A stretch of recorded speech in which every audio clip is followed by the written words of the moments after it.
Hey, it's E.B. Moss, and this is episode Lucky 13, because we have a twofer for you.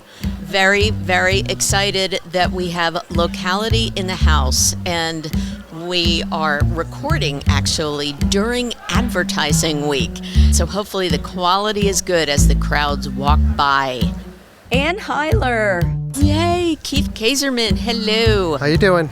Excellent. This is going to be a lot of fun. We're going to do a breezy 25 minutes between the two of you. And I want to explain who the heck you are. So, hello, Madam President, a broadcast at Locality. Hello. Thanks for that. Appreciate it. And Mr. President of streaming at Locality. So we're going to get both sides of the coin today. I want to start out with a very brief explanation of what Locality is and these two sides of the coin. And I'm going to ask you for the top line. Absolutely. We love this question. So Locality came together from formerly known as Cox Reps and formerly known as Gamut.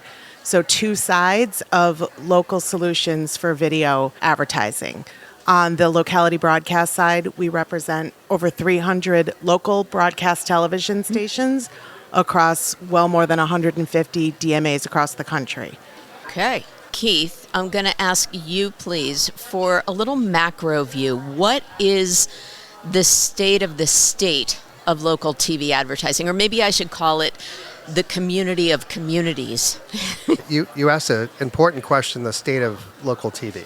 And we define TV as TV is TV, streaming, broadcast. It's so confusing. Let me just jump in and say that because, sometimes I want to be politically correct and call it video. And is it really TV if it's streaming? But TV is TV. It's all leaned back on that big screen in your living room. Oh, thank goodness. The state of local TV is fantastic. As we look at content and the relevancy and recency of local news, local sports that we're living through today with return of NFL, college football, there is a uptick in viewership and engagement with local TV that just came out this week. Ooh, well, I'm excited about hearing that. And now let's drill down a little bit more and let's get specific. So if you think about the solutions that advertisers and brands need in a local market, in order to reach video viewership across broadcast stations, local news, sports, just like Keith articulated, but then a massive amount of opportunity across content that is available locally, over 150 publishers. Those need to get aggregated together in a way that builds scale and impacts the communication goals that advertisers have in a marketplace. So we feel putting the two together in order to offer those solutions gives us just a robust way of really helping advertisers maximize that local message. The yin-yang. Absolutely. Of TV advertising. Okay. It's both together is where that power really resides. Together. Wait, there's a song there somewhere. I am not singing EB. I sing to people, but I just can't think of what that song is right now. Feel free to break in if it comes to mind. Anyway. So on the yin side, Anne, what do you in particular do? What are you charged with at Locality? I'm president on the broadcast side. So we have broadcast groups that we work with throughout the country that have local content that we are able to sell on their behalf. There are over 1,500 agencies we work with around the country across 11 offices. We have executed advertising campaigns for over 4,500 advertisers that know the impact that putting their message into local broadcast and streaming can do. What Keith and I do together is what does the market need in order to have that and? If you need both, and we feel advertisers need both to reach those potential consumers, we do that in any market in the country with a message and a ability to execute that message across both. Beautiful. And a day in the life for you, Keith, looks like what? Yeah, the day in my life is creating that simplicity for advertisers and agencies. When we think about local and streaming specifically, it's fragmented and complex. We unify inventory, as Ann mentioned, across 150 publishers that we have direct relationships with guaranteed inventory. So in order to create that scale and that engagement with consumers within that local community, that DMA or zip code, we bring that together in a seamless way for that advertiser. So you give the people what they want, in this case, the advertisers. I think it's what they need. Good answer. Okay.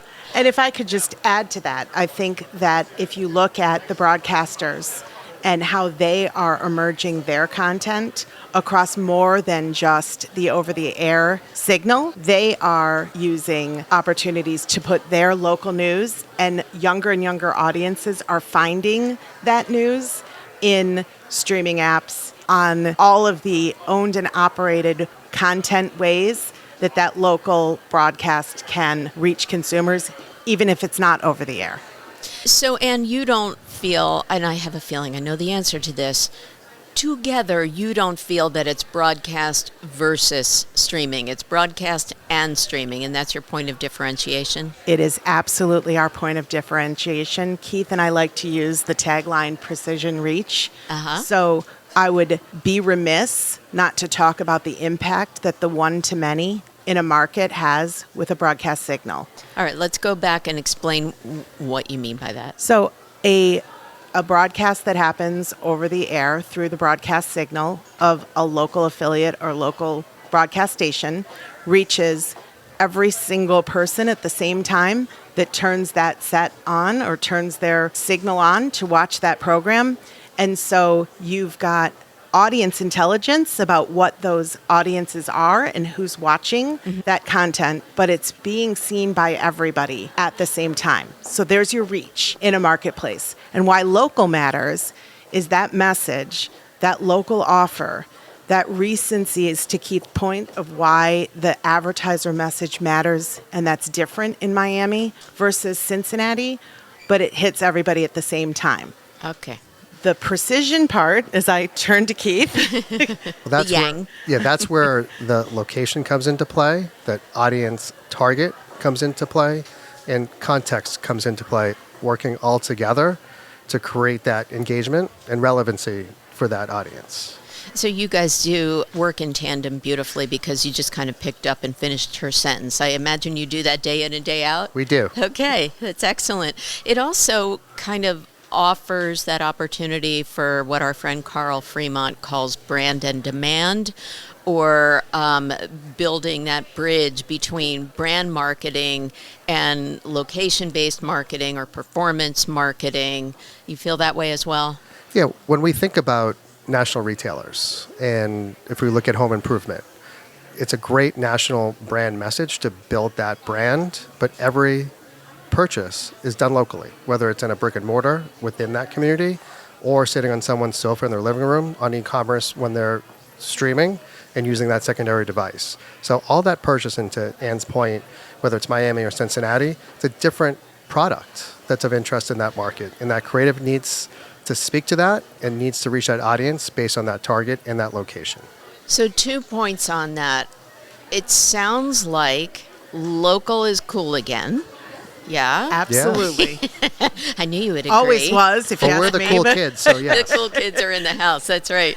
And then I want to talk about creative, but you also talked about some key verticals. You know, you mentioned news, which of course is very much on everyone's mind these days. And I think that that's very important for the local viewer. You know, not only are they getting emergency messaging and things like that, but they want to know things like about their local politicians. How do you see key verticals leveraging local, or which ones leverage local the most?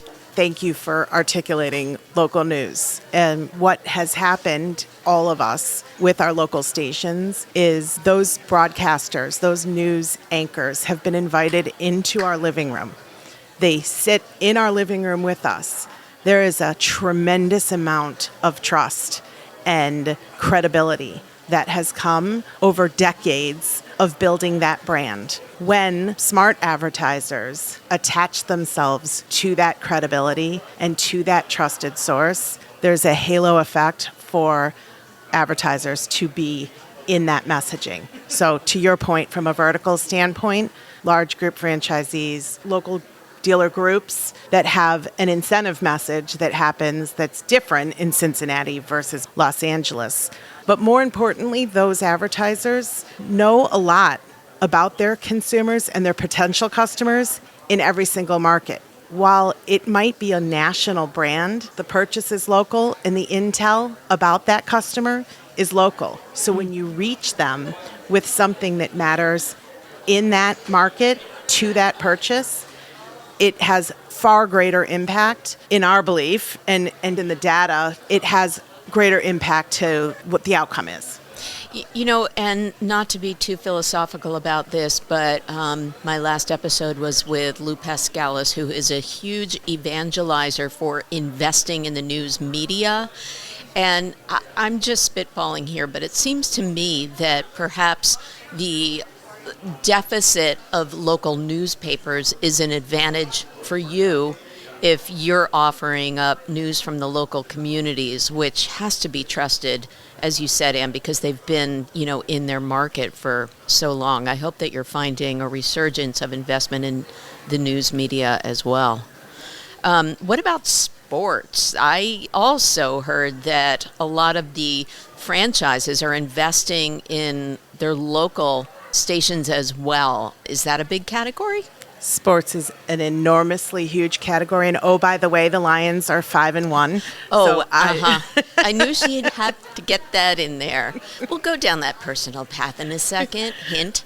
Yeah, but look, from a sports standpoint, local sports is the end-all be-all. Whether it is local high school sports, and you've got Friday Night Lights happening with some of our independent stations, or that NFL programming, and to Keith's point, we've seen an increase in viewership as we headed into September because of the increase in news and the increase in sports.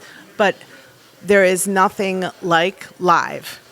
Nothing like live. Live is sports. Live is sports, but now we have some issues. This is another two-parter, Keith. I want to ask you about things like measurement and streaming. I know that we're challenged by that because in streaming local, we're not always watching it live. We're watching it a little bit more on demand and on different platforms. So the two-parter is, what are you finding with measurement these days, and what are the key things that people are watching streamed locally? So one comment about how you set that up. I like to think about streaming viewership as prime time is all the time. Whenever that audience chooses to engage with content is their prime time, whether that's in the afternoon, during traditional prime time hours, or overnight. From a measurement standpoint, the granularity of what digital can deliver from return path data is so important. And as Ann mentioned, from a retailer perspective, understanding what consumers are purchasing in various DMAs, regions, helps inform post campaigns and campaigns coming in other quarters. From measurement, and I'll take the step towards currency, that's an area where we are very focused. We feel we need to lead, given our size and scale across broadcast and streaming, to move the industry forward. We're very encouraged that National over the last few years has worked really hard, collaboratory across all sides of the desk, agencies, advertisers, and sales publishers, to bring together standardization. Mm-hmm. And that's an area where we as an industry need to move that together.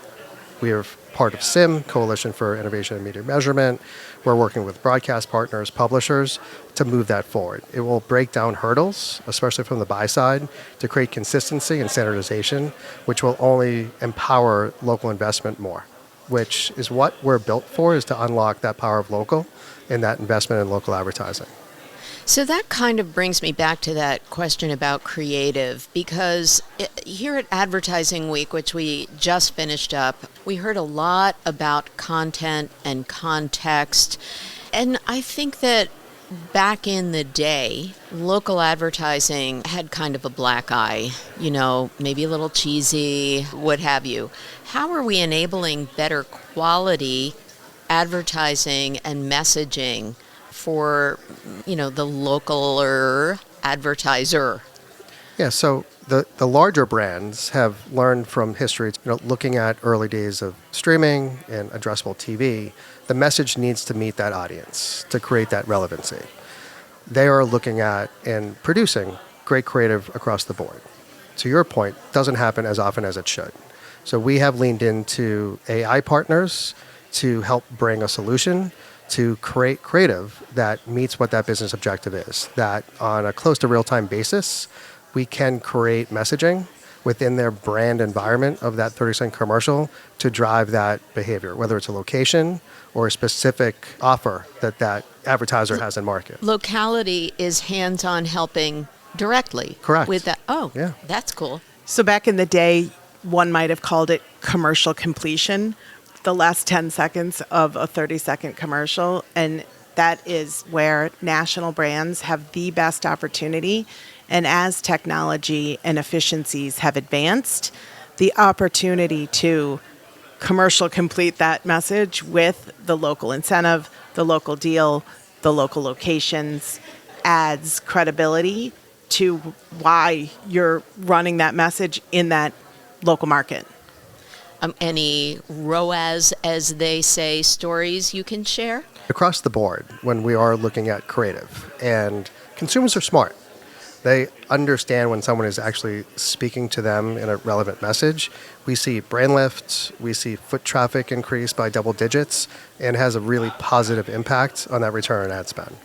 Well, I think that foot traffic is actually a kind of big deal because I heard you speak at the Synopsis Big TV conference, and then I had the pleasure of speaking with both of you in a report for Synopsis, and you talked about the fact that people are living and buying and shopping locally. And also the pandemic got us in the habit of staying close to home. So has that been an advantage for you?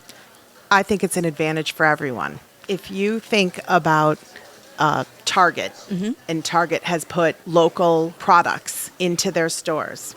You think about... You mean from local businesses. Local They're populating their businesses. shelves with... Populating That's their cool. shelves. If you think about the opportunity to target a message, I think I might have given an example of how irritating were the back-to-school commercials when you're sitting in the north that started running in July and you knew you still had a month to go before you had to go back to school after Labor Day. Yeah. So let's take the opportunity to hit the right people at the right time from a recency standpoint to meet them when they're ready to purchase. And they will, for the most part, make that purchase locally. Excellent. And just to add to that, from an advertiser perspective, their bottom line is the most important. So for us to eliminate waste helps answer that question. So why advertise in early June, July in the Yeah. Northeast for back to school? Yeah. So as we look at tentpoles, they're not all created equally across the country. And that's what we're focused on all the time. And with your creative support, you can do versioning and you can swap things out more quickly and easily. Got it. I want to go back to some categories because I think that this might be a biggie. How are you feeling about political? And I don't mean about the politicians themselves, but this must be a great boon for politicians to have local impact. So talk about a case study, Yeah. right? Let's. It is the ultimate one-day sale. And if you look at the $11 billion that is going to be spent next year, almost all of it locally.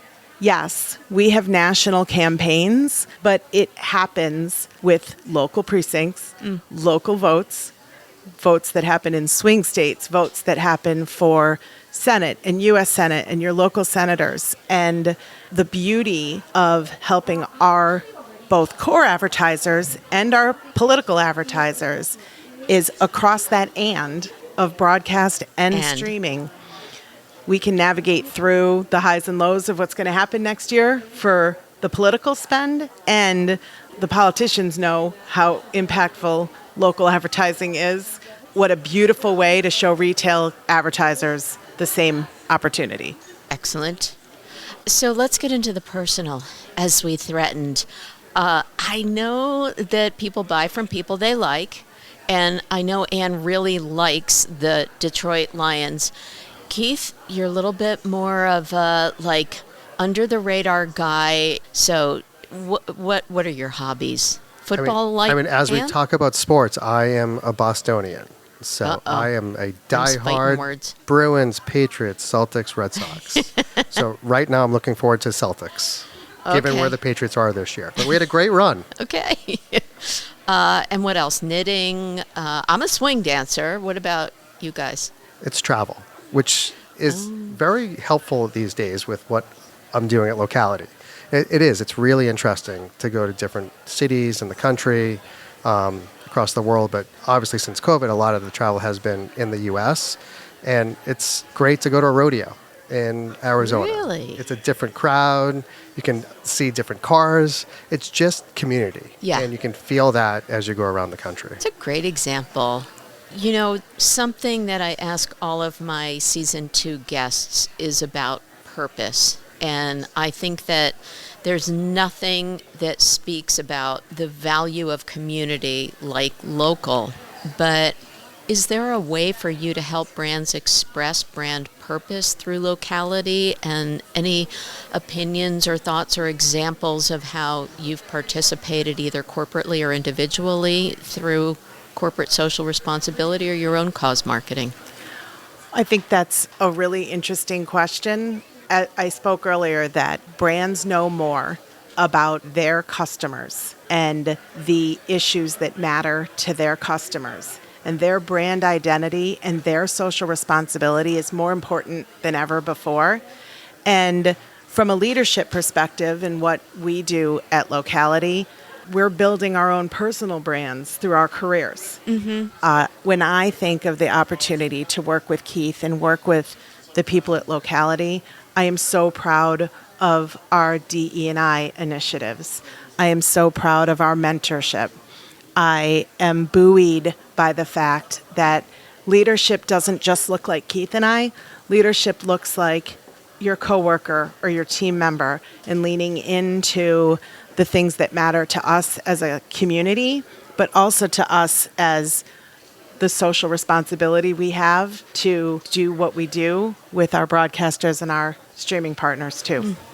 Excellent. Yeah, similarly, which ironically we think alike, I gravitated towards back to our company and thinking about change management, and that was a big buzzword. We're in change management every day, and it's everybody's day job. Our mentorship program is really enabling our new employees, kind of mid-career employees, on how to manage their day every day, from business to personal to prioritization. And that gives me the greatest kind of comfort at night as we're working with very large teams through change in our media industry, through what's happening around us in the world and in our communities. It's very fulfilling. Beautiful. That really speaks to the quality of the environment. It's so great to deal with two executives who are on the same page. It's rare in our industry these days. Just as a kind of a final question, is there anybody along the way that either mentored you, or is there anything that you would advise to the next generation coming up who wants to get into this industry? Go ahead, Keith. See how nice they get along. We do. Now, there's something that's resonated with me for a very long time, and it's just a one-liner. Respect all, fear none. So, Respect all, fear none? Correct. So, given either a corporate environment and a boardroom, there's just mutual respect. And if you provide respect, you will be respected. And as we navigate through business and this example, be fearless and persevere and just move forward. Beautiful. Ann, last word? I would say find your champions, and that doesn't necessarily have to be your direct line, your direct boss. I talk a lot about reverse mentorship. I was the mentee in our last mentorship program, and so grateful for a new career individual who spent a lot of time teaching me more about Keith's world. And so you can find your champions and find your community everywhere. And thank you for saying the respect piece too, because that's at the end of the day, when we put our heads on the pillow at night, that's what it's really about. Beautiful. Well, I swear I did not know you were going to say that, but you teed me up perfectly for the ending song. You are the champions, my friends. Ann Haler, Keith Kazerman. I've left you speechless, I know. Thank you, EB. Appreciate it very much. I won't sing along, but we'll save that for karaoke later. But thank you for joining so much, on EB. Insider Interviews. Well, I hope you got some good insider scoop from this episode of Insider Interviews with me, E.B. Moss. If you enjoyed this content, please feel free to buy me a coffee at buymeacoffee.com/mossappeal. And I hope you'll follow Insider Interviews on social media and let me know if you have a question or a suggestion for a next stellar guest in media, marketing, and advertising. Speaking of stellar, my theme music was composed and performed by the incomparable Grammy-winning John Clayton. If I can help you with your company's podcast, please find me at mossappeal.com. Thanks again for listening.